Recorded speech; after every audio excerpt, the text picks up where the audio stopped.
যখন আমার কিছু হারানোর ছিল না তখনই বলেছিলাম যা পাবো সেটাই আমার প্রাপ্তি হবে। তারপর থেকেই ঈশ্বরের আশীর্বাদে জীবনের সাফল্য আসতে শুরু করে। এভাবে নিজের সম্পর্কের সেই অতীত অধ্যায় নিয়ে কথা বলতে দেখা গেল শুভশ্রীকে। জি বাংলার একটি রিয়েলিটি শোতে এসব কথা বলেন অভিনেত্রী। শুভশ্রী আরো বলেন, আমি খুব ছোট বয়সে জীবনের খারাপ সময়টা দেখেছি। একটা সময় কাজ থেকেও আমার মন উঠে গিয়েছিল। নিজেই সিদ্ধান্ত নিয়ে কাজ ছেড়ে দেই। পরাণ যায় জলিয়ারে ছবির পর একেবারে কাজ বন্ধ করে দেই।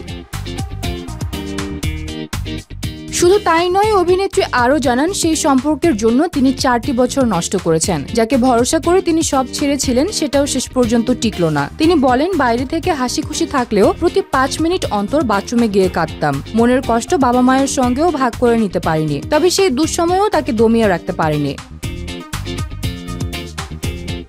দেব শুভশ্রী একসময় টলিউডের সবচেয়ে জনপ্রিয় জুটি। পর্দার ফ্রেম গড়িয়েছিল বাস্তব জীবনে। বহুদিন ধরে সম্পর্ক টিকিয়ে রাখলেও শেষ পর্যন্ত ভেঙে যায় সেই বাঁধন। বিচ্ছেদের পর মানসিকভাবে এতটাই ভেঙে পড়েছিলেন যে অভিনয় ছেড়ে দিতে বাধ্য হন তিনি।